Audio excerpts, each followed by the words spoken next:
Excellent. All right. Well, let's move on to our main billing of the evening. So tonight is all about how to use quality assurance, a quality assurance platform. And I'm sure Mark's going to tell us what quality assurance is all about as well too, to create scalable processes and systems. You know that I have talked about for months, years, about processes and systems. I may not be the best at it, but I know the importance of it. And all to enable growth and profit centers in your business. Now, just a bit of background about Mark as well, and why he's here and why he's qualified to speak about this. I've known Mark for a while now. Apart from being a great bloke, spending his time riding sort of around the countryside on motorcycles and helping those that maybe are new to motorcycle riding. He's there sort of enjoying that hobby. He's also been a CEO of and a general manager, mainly in the health sector, I think. But one of the things that he has been doing is that he's worked with a not-for-profit organisation, $35 million budget. We're just talking about it today. They had about 3,000 staff and had about 20 staff actually managing all of that there on that budget. And if you think about your business, if you had a budget of $35 million and trying to run your business on 3,000 staff, how would you cope with that? Who'd still have a business by the end of the week? So it really is all about systems and processes. So he's got about 35 years of management experience. 16 years of those have been in corporate CEO and general management roles. He's rolled out, I think it was the ISO 9000.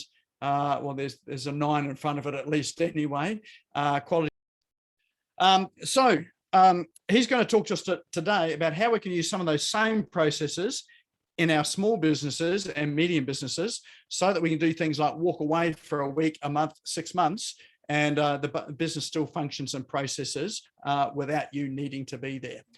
So without further ado, let's put our hands together for Mark Symes. All right, you probably need to unmute there, Mark. Thanks, Nick. Hi, everyone. Thank you for coming this evening. Nick's biopsis of me is fairly accurate. Wasn't mostly in the health, but the company that I ran, the $35 million company, I actually created a health arm of that business. It was a not-for-profit, non-government funded labour hire and recruitment company. I created a health arm of that business. And then following that, I went into managing a private hospital full of orthopaedic surgeons, which anybody who's met an orthopaedic surgeon, they're interesting little characters to deal with. So it was purely my systems that allowed me to do that. But the company that, the not-for-profit where I learned all of my quality assurance training was in that company. It was an ISO 9001, 2008 accredited company. So it had the tick of approval and the quality stamp. We used to get audited every 6 months, and it was purely because of our systems. So we had 3,500 external employees that we ran across 5 offices across New South Wales with 25 internal employees. So there's absolutely no way that you would be able to just run a business, as a lot of people do these days, without these systems. Our systems were that tight. Our systems were that finite and actually process driven that we could literally put a brand new staff member in front of a system, for instance, a new receptionist, sit her down and say, there's the process, that's how you do your job. And it was made that easy for her. It was incredible. So every part of our business had a process for it. It had policies and procedures attached. We actually ran it. So this is about business owners smashing it online. So yes, we'll chat. I'll get some input from you guys shortly. We'll chat about who's had that sort of experience and who has some systems in their business. But the online component of this, so, if you guys use any sort of online tools such as cloud-based programs to store any of your documents, policies, processes, procedures, anything you do within your business, your marketing, can I tell you, if you're storing it on your desktop on a hard drive, it's a recipe for disaster, because they can blow up, die, burn, break, whatever the case may be. Doing things in the cloud and putting everything online within your business is really what you need to do. That entire company, believe it or not, we ran it on Wikipedia, which is an open source program. which my IT manager, I was very, very blessed to have a guy that was pretty much like Sheldon from Big Bang Theory. He was very socially awkward, but he was an absolute genius. And from the general manager and myself's point of view, it was our brainchild in terms of our quality assurance platforms, and we gave it to him, and this guy made an incredible job of doing what we did, right down to the point if you opened up any particular document and you made some changes to it, it would record that Nick Crees made these changes on this day at this time. And if you wanted to go back to 25 versions ago of that document, you could go back to that version, work out who made the changes. This system is absolutely incredible. So I've sort of kept that with me throughout every organization I've gone into, utilized it on different cloud-based platforms. That's the crux of what I've done with the quality assurance side of things. Storing it on a local server on a desktop is just not worthwhile. It's okay, but it's a recipe for disaster. If Nick was running this tonight and his whole laptop blew up, he could run outside, grab Tracy's laptop, log in, and because he's got everything cloud-based, he could just log back in, grab the whole lot, and off you go again, as if nothing had changed. So unfortunately, we're in a world today which is technology-driven. My partner doesn't like technology that much. In fact, she cries when I talk to her about things, and she, we're working through that and trying to set things up. There's different things, of document control. Somebody's mentioned there that Google Docs does that. Google Docs does a version of it, not to the extent that I'm talking about.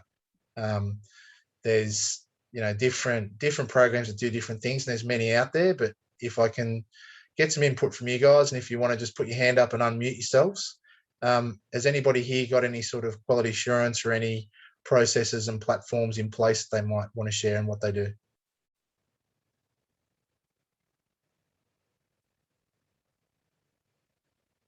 Anybody at all? Anybody got their processes in place for their business? So if you were to bring a new employee in, for instance, you could sit them. Hey, Mark. Hey, Juanita, how you going? Good, thanks to you. No, we do. We actually we document everything. We have processes in place so that if a new employee comes in, there's a learning document, there's little videos. Awesome. As well. And that's why I said Google Docs does have version control. It actually has good version control. By the way, you can actually go back to every version that has been changed. And we generally do most of the things in Google Drive and Google Docs. And we've got the intranet with Google as well. Yeah, same. That's what I've done with mine. But yeah, I guess what we utilized on Wikipedia gave us a lot more flexibility than what Google Docs did. But again, I had a genius to set that up. So for us that are in small business, it's not quite that easy. But yeah, so Google Docs isn't a bad platform. I use Google implicitly as well. I use everything on there. It's great to, I can just jump on and log in anywhere. I don't need to have my laptop.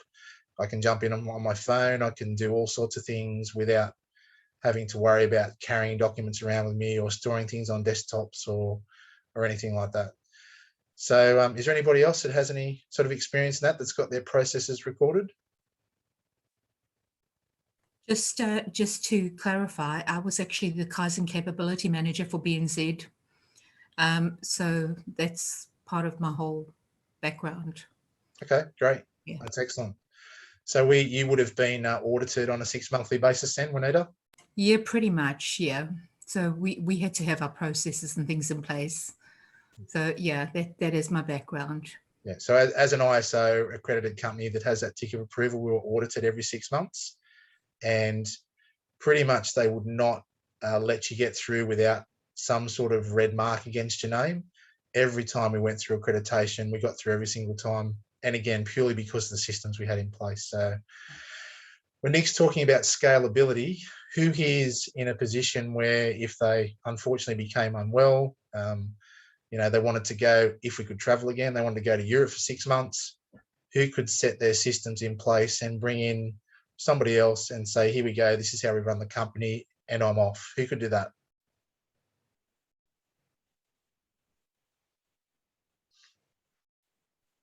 So a few people there are saying, nope, not yet. Definitely that's what I try and help my clients with. So I've taken on a new client only last week, and they're actually a counselling service. And the lady who's the main counsellor, she does about 65% of the counselling. She has a couple of other part-time counsellors, and they have some stuff in place, it's pretty good. But then talking to them and asking them, well, what's your game plan? And they said, well, we'd like to sell the business. And at the moment, the business is worth nothing because she's the business. Gone are the days now where, you're selling goodwill in a business. It's, if you have your processes like Juanita's got set up and like what I've got set up, your business is far more saleable and scalable. So when we talk about scalability, I'm talking about getting your business to the point where, as Nick mentioned beforehand, where you can just walk away, go on holidays. I can jump on a motorbike, travel around Australia, and know that the company will run exactly the same way as if I were there running it.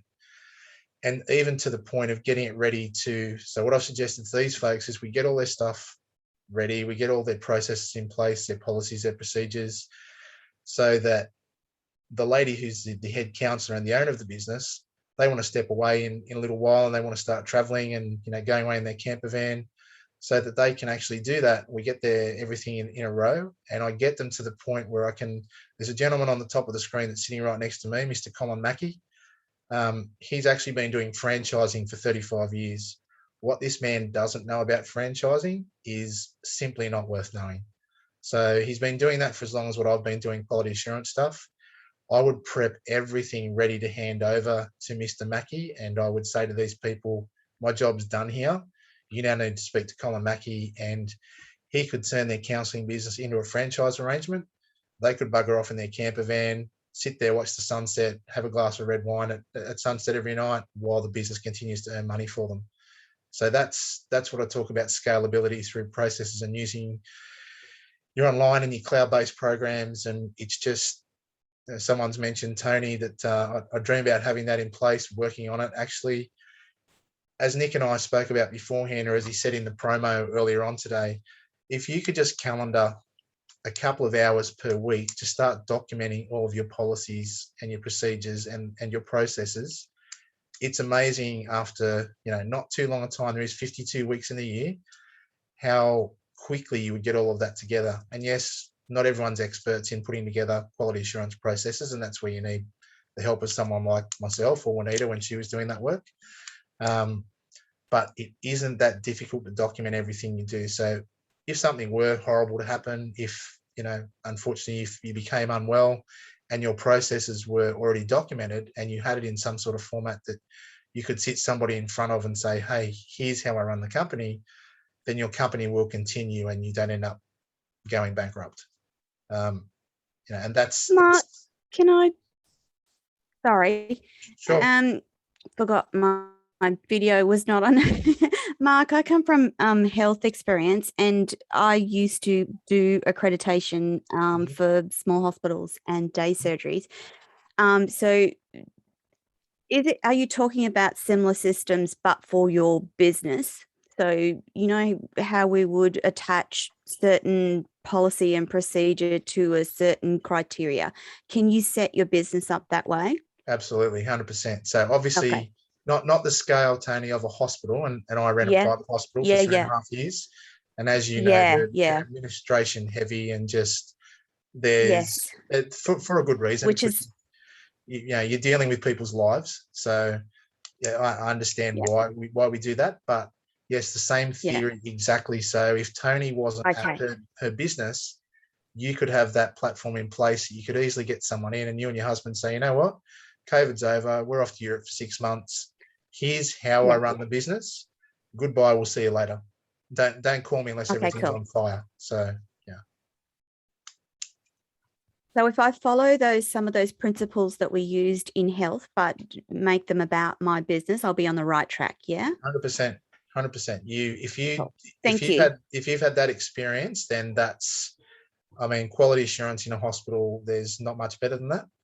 And that's definitely the way that I approach things with my clients. So even though this lady's a counselling service, she's still in allied health. She's not in the hospital system, obviously, but allied health. Yes. And, it's to have somebody counsel exactly the same way as her. Well, you and I both know that's not going to happen, but the process and the delivery of what she does should be the same. Should be exactly the same. So because they're the other two ladies that she has as very part-time counsellors are basically representing her and mimicking what she's doing, and they're representing her company. So now this lady's about 63, I think. I think they're a couple of years off wanting to retire, and you know, they're basically at the moment it's not saleable, and it's not scalable. So they don't have the things in place. So my plan for them, and I mentioned Mr. Mackey's name a lot to people because of experience. It's it's incredible. And I said, as soon as I get you to that point, I won't be wiping my hands of you, but I'll be stepping away a little bit and saying, right, now you need to meet with Colin.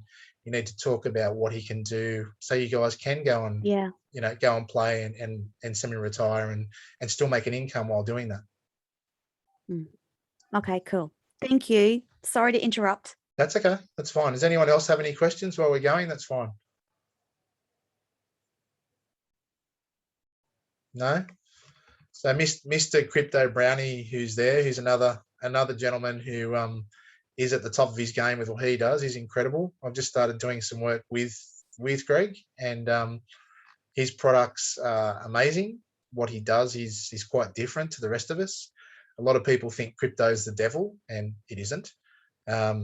So the way that he explains his crypto and what he does and how he works for clients is pretty easy, but the back end of what he does is fairly complex. So we're looking to sort of pull all that into line and make it a lot easier for people to understand. And again, I'm pretty impressed with him with his online abilities. So him and I are already playing on Google Drives between each other, and it just makes life so much easier for people. You know, instead of us sending 100 emails to and from, we just drop stuff in and out of our Google Drives, and it's you know, it's a really refreshing way to see, you know, Brownie's no spring chicken, and he's doing an exceptional job at what he's doing. So yeah, it's going great guns, and yeah, he's sort of taken it between the teeth and run with it, which is exceptional. So from Tony, if I can utilize you, would you have had a flowcharted system when you're in the hospital? Yes. When you talk about flowchart, though, it was the hospitals were always based on the national quality and safety standards. Yeah. So so in terms of flow, you'd start at the beginning and go, okay, standard one is blah blah blah blah. This is the processes that belong there. This is the policies that belong there. This is the education they need, and this is the gap analysis for that particular standard. So that's the flow. Excellent. And with your being government based, you would have probably been on CITRIX, which is a horrible, poisonous system that should have been outlawed a long time ago, and they still use it, I believe. So everything was stored on your intranet. There was nothing stored on people's desktops, and it was all utilized for the intranet. Everything was actually stored on, I'm pretty sure that I'm not sure if they were cloud-based, but in meeting those criteria, you had to do like a pre-audit. And so you had to put all of your information onto their documents so that the auditors, when they came along, could see, okay, they meet this and this, they've got this policy, they've got this process, blah, blah, blah, blah.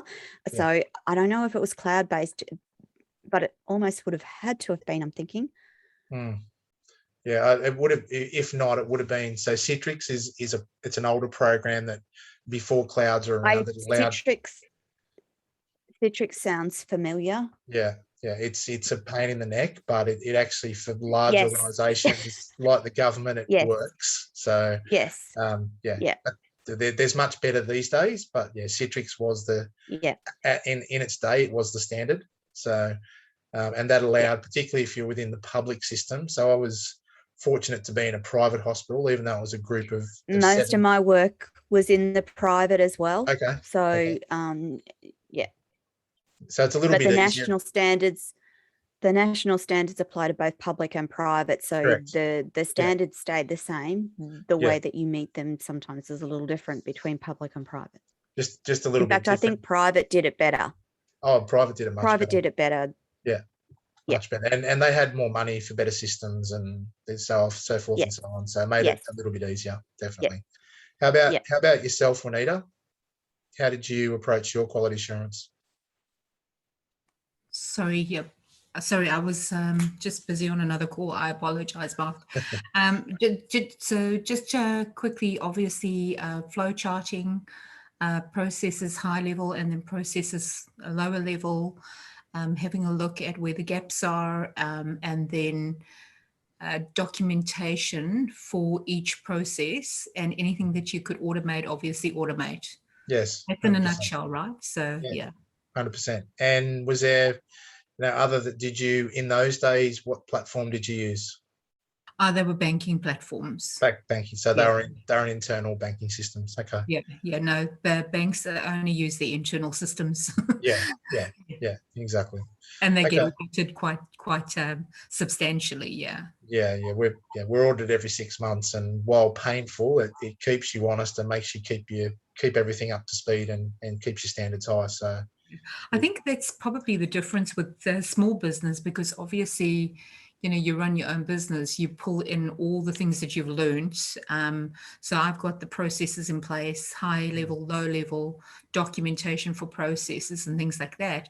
But obviously we don't get audited. No, exactly. But from your experience and Tony's and mine, I guess we're probably our harshest critics.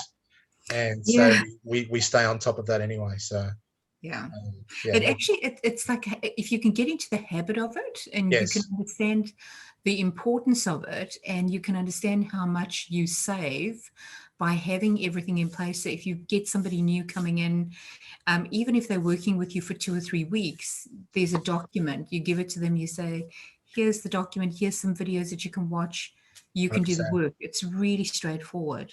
Definitely. And it saves you time having to go back, check, retrain them.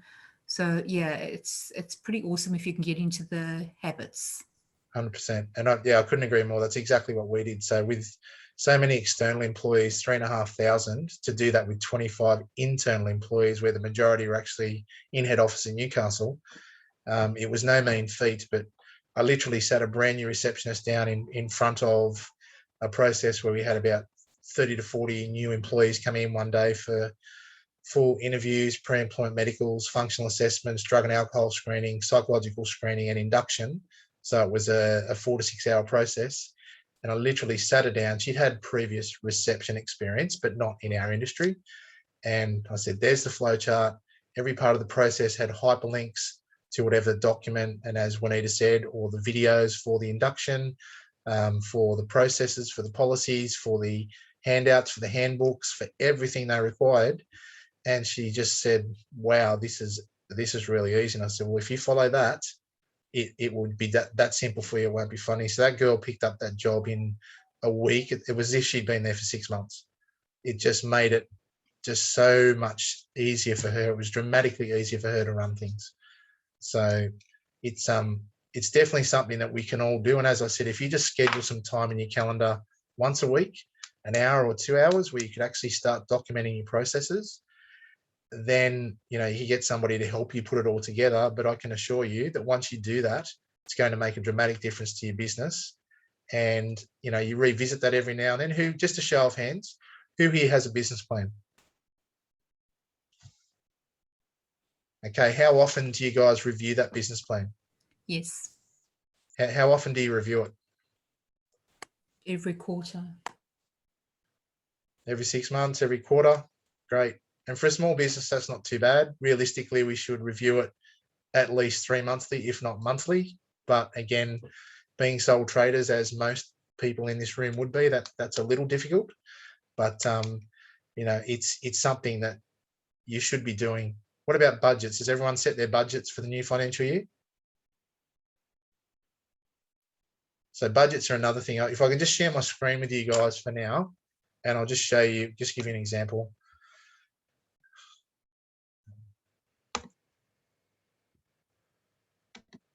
So I haven't given you guys the keys to the castle on my flow charting. I've just done a very basic thing. Can everyone see my screen? Beautiful.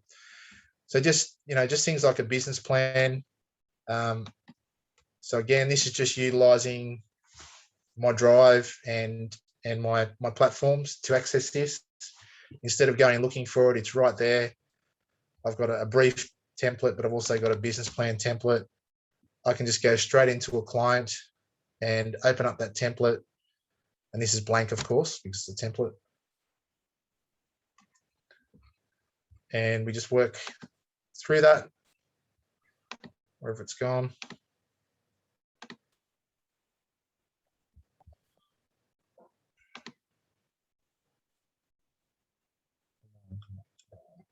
With Zoom, you have to, if that happens, Mark, you have to stop share and then reshare.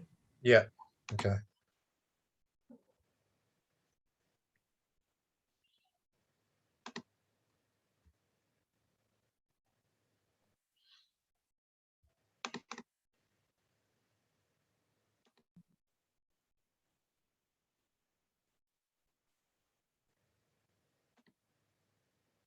So there we go. There's a basic business plan, guys. So we're just seeing your drive at the moment, not the plan itself. Can't see it? Yeah, you can just see your drive with all the okay, I'll stop it templates in again. Yeah. Painful.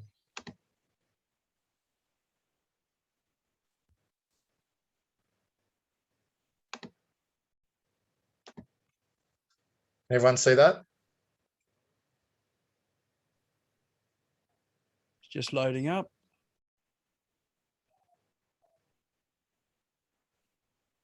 There we go. Yep, that's good. Okay, so this is like a basic business plan, just dated today's date. So actually, before you go into your business, getting your business plan straight, your management, your goals and objectives, the product or the service that you're trying to provide to people, extremely important on identifying what your target market is. People just, a lot of people go into business and say, I'll just go out there and I'll start a business, and they don't even know who their target market is. It's an extremely important part of you doing your strategy and your business plan.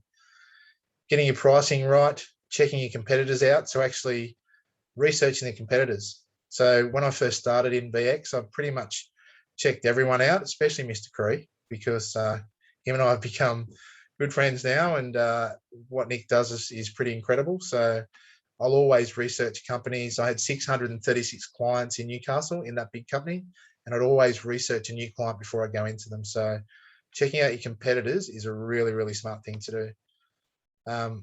Going further forward into your business plans,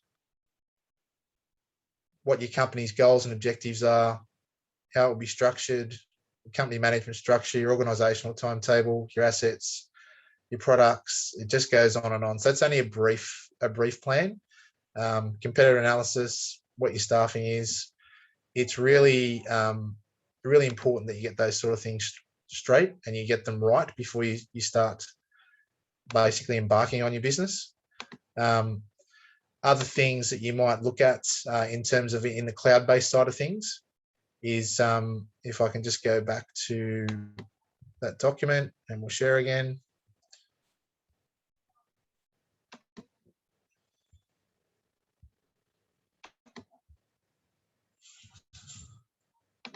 It works far better when I'm not having screen sharing issues.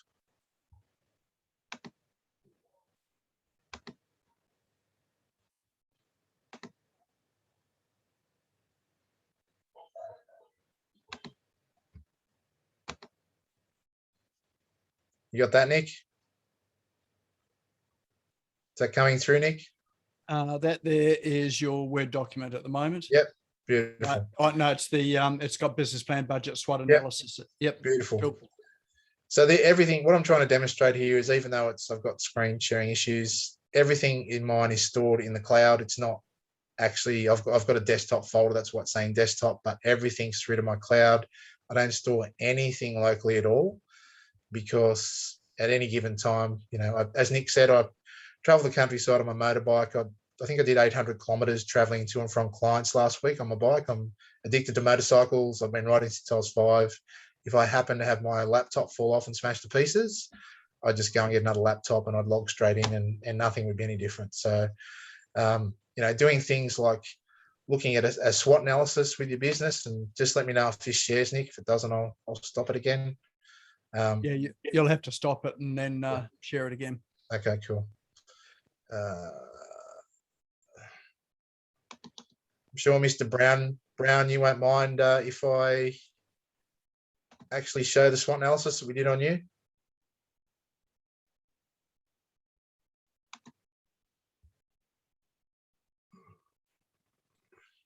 Fair enough, maybe.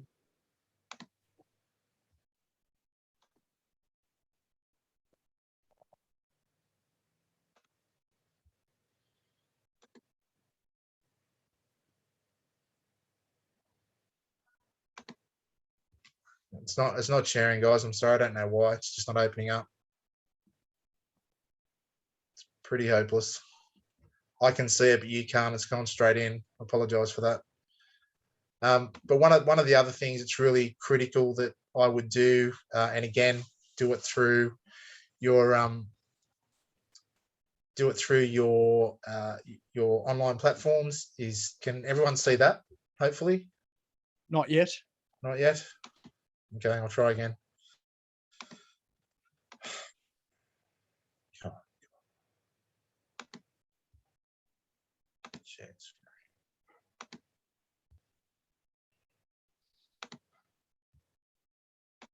Should be coming up now, Nick. Yep, that's perfect. Okay, so this is a basic SWOT analysis that we did with Mr. Brown, and you know, just identifying his strengths, his weaknesses, his opportunities, and his threats. Often, there's a lot of people out there in the marketplace that are exceptional at what they do. They're exceptional builders, crypto people, web designers. You know, people like Nick that are exceptional at what they do. It doesn't mean that they've had a lot of experience in doing the back end of things. And sometimes, just like the carpenter who has the worst house, the mechanic who has the worst car, or the plumber that has the leakiest taps, often us as business owners are exceptional at what we do, but we forget to practice what we preach to our clients. We forget to put our systems in place and utilize things as we say to people, hey, you guys should be doing this. You guys should have these platforms in place. Do we have them? Probably not. So sometimes our greatest strengths are also our greatest weaknesses. So it's important that you guys, if you were to sit with somebody else and somebody that would be brutally honest with you, whether that be your partner, your business partner, or your life partner, I do a SWOT analysis with every single client that I work with. It can be confronting at times, and sometimes they do put the hand over their face and say, yes, that is me, even though I don't want to admit it. And that was Mr. Brown when we did his.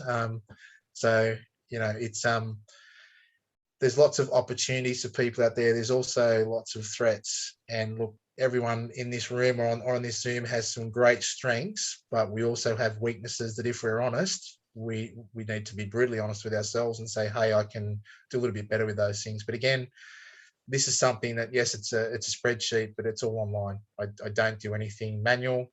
Even when I do these with my clients, I don't hand fill them out. It's all just done online. And I send it to the client. I ask them to actually print it out, put it up on their wall, put it on their office desk, don't touch it for a few days, come back and revisit it. And then when we come back together, you know, I ask them, how did they go?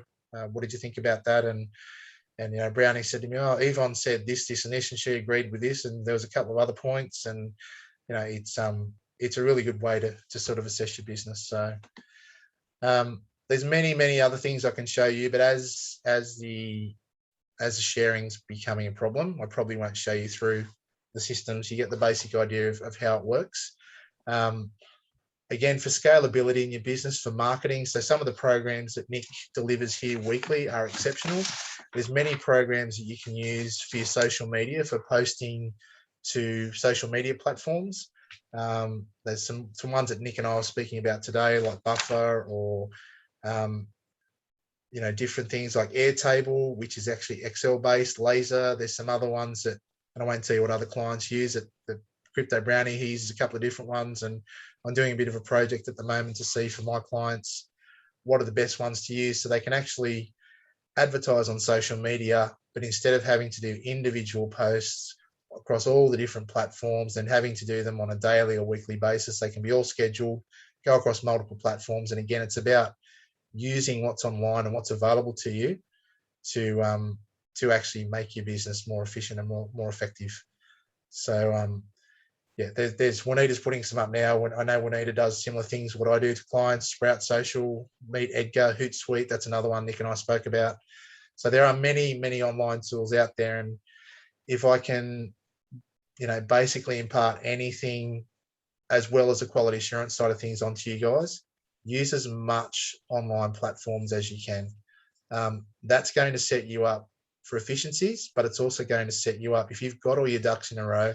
If you had, so what Tony was used to and what Juanita and I were used to, a proper intranet set up within your business where you can just go and put your finger on whatever you want, whenever you want it, your business is now far more saleable than it was if you didn't have it. So, you know, we're all small business owners. Probably I'd suggest less than 5 or 10 employees. And, you know, some are sole traders. And if you don't have that sort of thing in place and you're trying to scale your business up and you're trying to sell it, what are you selling? Once Tony leaves her business or Juanita leaves her business, what's there? There's nothing there. So that the lady with the counseling service, I said, what are you selling? You're not selling anything. You're the business. So if we got her to a scalable point where she can walk away from it, as Nick was saying beforehand, and I hand that over to Mr. Mackey and he puts his franchise system in place, then they've got a totally saleable asset, but more importantly, they've got an asset they can still own, but not have to be there running it. And that would be because of their systems that we put in place. So probably that's about all, like, you know, instead of going through everything, Nick, that I can, you know, I'm happy to answer plenty of questions and field any questions that you like. In terms of systems, you spoke about, you know, where to store them, how to store them. Well, you sort of touched on that. What would be your recommendation in terms of, you know, where to store your documents in terms of, you know, processes and procedures and that side of things? Definitely. So whatever cloud, and everyone, well, most people have a cloud-based program at the moment. I use Google Drive implicitly, just as Juanita does. Some people use Dropbox. There's many other, you know, OneDrive. There's many other online platforms. My Google Drive has, and I've bought additional space on that, so I'm not going to run out of space, and it's really, really, really cheap. It's just not expensive at all. So my entire intranet, all of my policies, procedures, my flowcharts, everything lives on my Google Drive. So the opportunity for Google to ever go down, there's probably more chance for it raining gold. They have acres and acres and acres of servers worldwide. It will probably never go down. So you want a platform that's solid like that, an online platform, a cloud-based program that's solid like that. I mean, I use that just because I use that. It's not the best, but I've found it, for me, it's really, really simple to use. I've set up the platforms on there, and you can give. My other thing that I like about it is, you know, with my different clients, such as Brownie, such as Colin Mackey, quite a few other people, we share things between us. So we share the folders relative to that business. They can't see the rest of my drive. They can't see the rest of my clients' figures, facts, processes, policies. It's all private. And it's really, really effective. So definitely, Nick, anything along those lines that you could possibly utilize online, rather than storing it locally or even storing it on a hard drive and even backing it up of an evening, that's very 2000. I think we're way beyond that now. And it's fraught with danger. Even though when I was in the hospital, we'd take a hard drive home in the evening. What happens if I mistakenly left the hard drive in the car and the car caught fire, or, you know, one of my kids broke the hard drive and there was a fire at the hospital? It just wasn't secure. So I actually fought with the directors and the surgeons for a couple of years to get it to go to the cloud. And then once we did, they said, why in the hell didn't we do this earlier? So, you know, it's, you should say that, Mark, because I was chatting with someone today who we're working with. And he said that they had videos, like company videos, stored on an external hard drive, too big to fit on a computer. So they had it all stored on a hard drive. Fortunately, they'd uploaded some of them to YouTube, but these were ones that we used with clients. It was their educational material. It was some with systems and processes. The hard drive got corrupt. They lost the lot. So this is like years and years worth of video. And so they had to start all over again. So had they had it on Google Drive, yeah, no problem at all. I know that when I've traveled, like when I could travel over to the Philippines, I just used to take a laptop, plug in, and everything is all online. If I lost the laptop or something happened, it wouldn't matter. And I used to log into my team in Cebu, log into their machines over there. Everything is just all up there. In fact, a friend of mine, just for fun, he used to go and wipe his hard drive on his computer, and then just try and log into everything just to make sure that he had everything sort of all online, and he could do it within 10 minutes. So fortunately he could. I have done that before as well too. It's a little bit frightening, it is. But actually doing it means that you've got a really good, robust system. The other thing I'd like to also, if I can just add something else to it as well, I don't want to take over what you're doing, Mark, but just to add to what you're doing with Google. I'm a Google person, so today it's called Google Workspace. Google Sites is a great place to also store your documentation. It's all part of G Suite. I think Microsoft 365 has something similar as well. But if you upload all of your videos to Google Drive, they're all protected there for just those who require access. You can actually embed those videos into Google Sites. You can put all your sort of steps and documentation in there, so you don't need to store them anywhere else. You don't need to upload them to YouTube or to Dropbox or to anywhere like that. You can use Google Sites for your documentation and just draw all of the assets from inside Google's ecosystem. And if you've got a team member that leaves, you just cut off their you just delete their account, or just change their password. They've no longer got access to it, so you don't have to remember passwords or all that sort of stuff there. So definitely concur with you about using that Google platform. Yeah, I'll give you another quick example, Nick. So my partner's a 32-year teaching veteran. She sets Queensland education standards. She has a 2 terabyte hard drive with over 30 years worth of resources on it, and it's corrupted, and we can't get it off. So I'm actually trying to source a specialist now so that we can hopefully recover that data. But if we can't, all of those teaching resources are gone. They're history.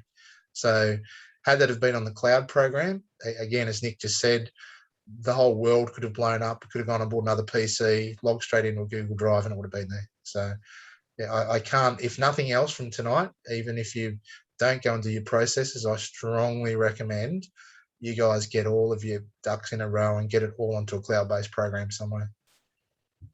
And if nothing else, there's a program out there. I'll just bring in another app and tool if I can, called Backblaze. So let me just grab the link to that. And I've used this for years. So Backblaze is your redundancy, so that, and my computer backs up. So it's a backup service, an online backup service. So I use, Google Drive. I've also got a Dropbox as well. Hardly use that, but Backblaze just keep backing up in the background. Even though I've got everything in Google Cloud, if anything ever happened to Google, I've got it all in Backblaze. It costs me about $100 a year or something like that to have that. So I've just dropped that link into chat there as well. And I'll definitely recommend, people do that. If your computer goes down, so let's say it gets corrupt and you can't get into to Google because they've locked you out, or something like that's happened. Anyone's been on Facebook knows that Facebook does that sort of stuff.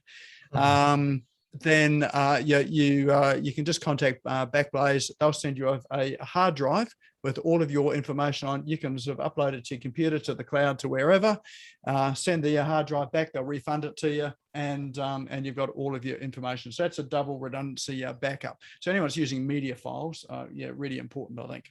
And look, if you're going to set up your intranet on some sort of cloud-based program, and because we all have 375,000 passwords for everything these days, please don't have a folder in there that says passwords. Okay, call it something different, because on the off chance you do get hacked, it's a problem. So you can call it access, you can call it pink tutu, whatever you want.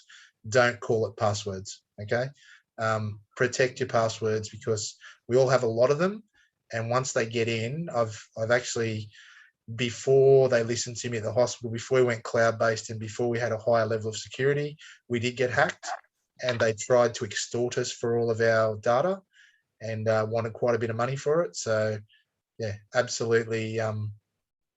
There's many cloud-based things that you can use for passwords as well, but definitely don't store them in a folder called passwords. Yeah, I've just dropped in a link there to LastPass, which is one that I use. Yeah, cool. And the other thing along with that too is don't use the same password for everything. So if you use the same password for your banking, that you log into YouTube and all that sort of thing there, that's a recipe for disaster, particularly today, because the hackers are very, very clever today. And they've got, and you can find online scripts to allow you to be a hacker to go and get people's passwords and things like that there. So they're available online. I've been there, I've downloaded them, and they work. So you're best to get something like LastPass and just use a unique password every single time. I can't remember. The only password I remember is my password to LastPass. If you lose that, it's not good. So my partner has multiple passwords for school and her own business as well, and has to change them regularly to do with school. So she's actually bought off the internet, and this is without a word of a lie. It's My Book of Effing Passwords. That's the cover on it, and it's just a paperback book, handwritten, with all of her passwords in it. So that was becoming an issue with the passwords, and it cost her, I don't know, $15, and it's a little bit of fun, but hey, it actually works. There's no issue. She loses it, she's straight to the password book. So yeah, not online, you can't carry it with you, but it works for her at home because she works from home a lot. So is there any other questions, guys? Anyone? Yeah, I'd just like to make a couple of points. Thanks, Mark, for the commendations. I think we should form our own mutual admiration society. I think that'd be a good idea. As Mark mentioned, I'm in franchising. Franchising is very maligned. So much negativity out there about franchising, and it's not true. But one of the statistics that's really important and relevant to what's being said tonight is that it's 82% of all independent businesses fail in the first 5 years. 82%. That's a huge percentage. Only 4% of franchise businesses fail in the same period of time. Why? And the main and simplest answer is that franchise systems are all systemized. That's why it's a franchise system. So when the franchisee buys his franchise, he has a manual with every single thing in it that's to be done. So even if you don't intend to go franchising, what Mark's explaining to you here today, you need to put the systems in place where everybody, so you can go off on your holiday or your motorbike, and your business is going to tick on at the same time. So, 100%. And if anybody wants to speak to me about franchising, please feel free. I've actually seen, and I've seen Colin present a few times, and we've also become friends, and we're doing a joint venture together. But I've actually been through his systems, and from somebody that's a quality assurance freak like me that's worked so, his systems are impeccable. They're absolutely amazing. So you could get somebody that knows absolutely nothing about franchising, again, sit them down in front of this and they could easily do it. So if you guys want to talk to anyone about franchising and scaling your business in that direction, talk to Mr. Mackey about it. Thank you for that. The little joint venture that Mark and I are doing, or one of them, is I'm putting an online program together of 6 modules all about franchising. So it's designed for whether you're a university student or whether you're a consultant or a lawyer or an accountant or a business person wondering what's the best alternative. So these programs should be available fairly soon, I think, Mark. Yeah, I think the videos, so Craig Leith from Fantastic Films has filmed Colin doing all the intros for it. They should be available this week, and then we'll start marketing them and making them available to people. Is there any other questions from anyone?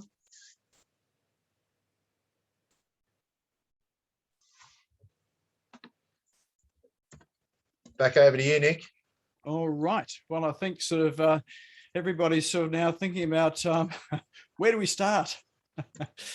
So, yeah, look, excellent information there. I think sort of, I sort of hammer on about systems and processes and things like that. I'm not the best at putting them all together, and, having sort of people that know how to do all of that and to guide you through the process. I don't think it's that difficult, is it, Mark? It just requires persistence and setting aside time to do it, right?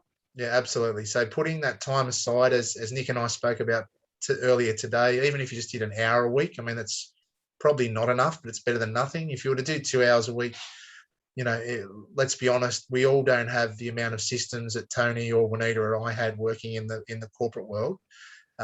So, if you were to put 2 hours a week aside, rather than, watching Days of Our Lives or whatever the heck we watch on TV. I don't watch TV, but whatever you're doing, still go for walks, still spend time with your partner, but just schedule that time physically in your calendar. Again, your online Google Calendar. Don't schedule it in a diary. Those things are poisonous. Put in your calendar so it actually reminds you. It comes up and taps you on the shoulder and says, hey, today you've got to spend time working on your systems. It will prompt you to do it, and it's just going to become part of your normal working week. And once you get that together, I mean, I'm happy to speak to anyone about it. Doing the platforms is a little more difficult. It depends on the level of online that you want with them, but you can put them together.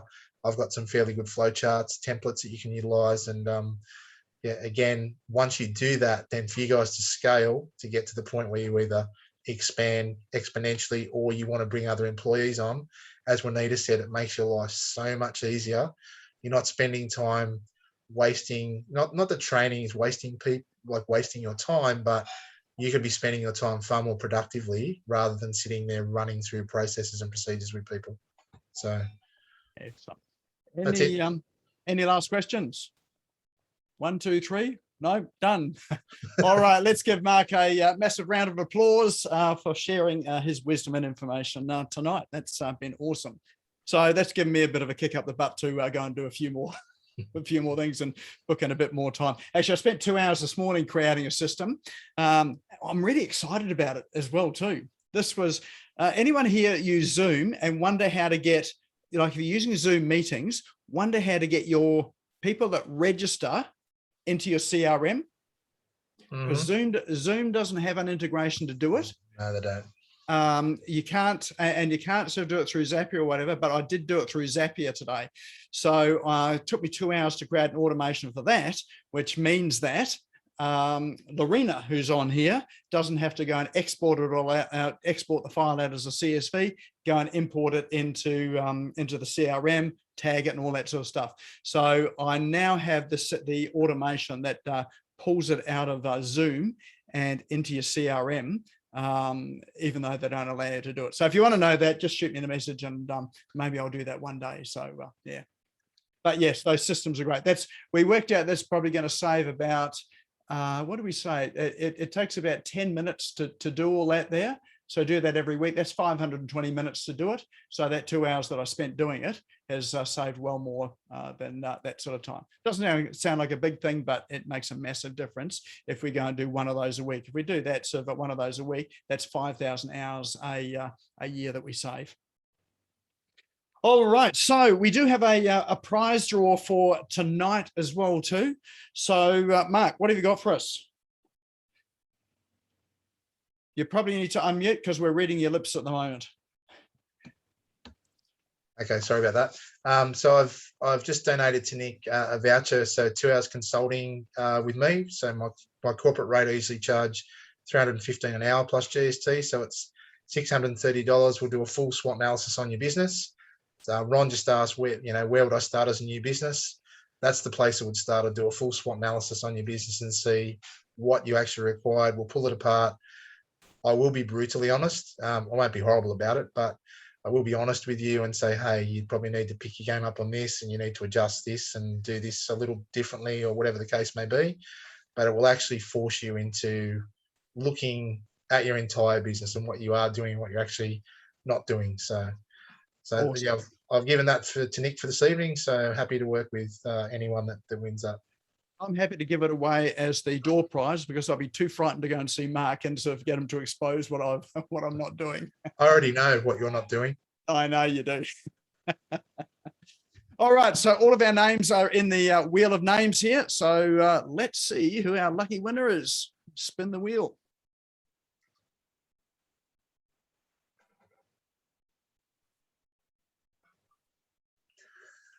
And the winner's Crypto Brownie.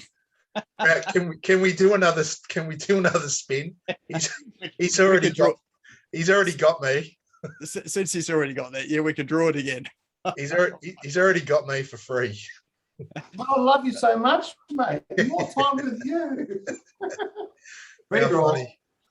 All right, the next winner is Jaslyn Price. Excellent. Are you here, Jaslyn? Remember, you have to be here to win it. Yes, I'm here. You are fantastic. Excellent, excellent.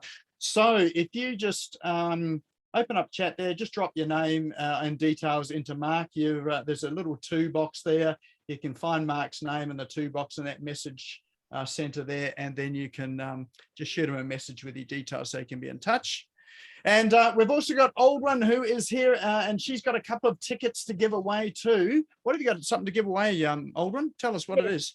Thank you, Nick. It's the Free Publicity Secrets Masterclass. It's a 4-hour intensive teaching you how to get free publicity in online and offline media. And the next event is on August 18, 6 to 10 p.m. Australian Eastern Standard Time. First time doing a night event. Tickets valued at $97, so I've got 2 to give away tonight. 2 tickets to give away is to get free publicity. Well, who doesn't need free publicity these days? You know, it's hard enough to even get out there and, you know, have be out sort of physically being seen. So free publicity is a great thing. All right, let's draw that. So we got 2 tickets for this. Drum roll, please. Lucky winner is, looks like Colin Mackey. Well done. There you go.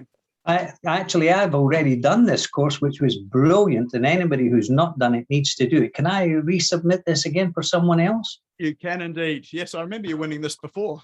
Yeah, that's right. It was brilliant. Very, very good information. Thank you, Colin. I'm happy to offer you a media strategy session instead, Colin, if you'd like, one-on-one with me. We can have a chat. Oh, I'd love a one-on-one with you. All right, fantastic. Your place or mine. And we had for the media session, then the ticket there is Thomas Dean. Are you here, Thomas? Yeah, I am. Is that the same one that we did last week? Last month or last week? Yeah, I'm doing one a month at the moment. So yes, you've attended it as well. So there we go. We've got some lucky winners who've attended. So if you'd like, I can also offer you a one-on-one strategy session. If you like, that'd be good, Audrey. And if you want to redraw the other 2, Nick, for anyone who hasn't attended, the 2 that haven't attended, I'm sure everyone here hasn't attended. Well, we're going to get through everyone now because everyone's been to your workshop, haven't they? Yeah. All right. Looks like Tony Lontis. Do you need any free publicity, Tony? He's muted. You're muted there, Tony. Awesome. Well, Tony's still here. I've been to Aldwin's, so redo it. Sorry. Okay. All right. Okay. Well, that's great. So many people have attended. That's awesome. Debs, you're famous already, so this free media server is working well. Ron, have you been to one of these before? I think Ron has as well. I'm sure everyone else hasn't. Yeah, I have been. All right. Well, let's keep going, shall we? Okay, so anyone who's won one, we can do a strategy session. I'm happy to offer that to anyone who's won a ticket who's attended. All right, David Bates. Are you here, David? David. Which I think David has just ducked out. He has indeed. All right. Oh, are you there, David? No, I think he's disappeared. Oh, okay. That'd be great for David, actually. All right, Natalie Lynch. She's gone too. I think this is the biggest draw we've ever had. I think it is. Oh my goodness, so funny. No one leave, just stay. All right, Shari. Are you here, Shari? Yay, Shari's. That's one. Just unmute yourself. There's a winner. Yes, I'm here. Awesome. You are the lucky winner. Yay. Thank you. And you haven't attended yet, Shari. So I'm excited. That's awesome. Okay, great. You're going to love it. We only have a 10-minute break, so it's intensive. So we'll take lots of notes. All right, one more, and I think Aldrin's going to win her own ticket. Yay! Awesome! Yay!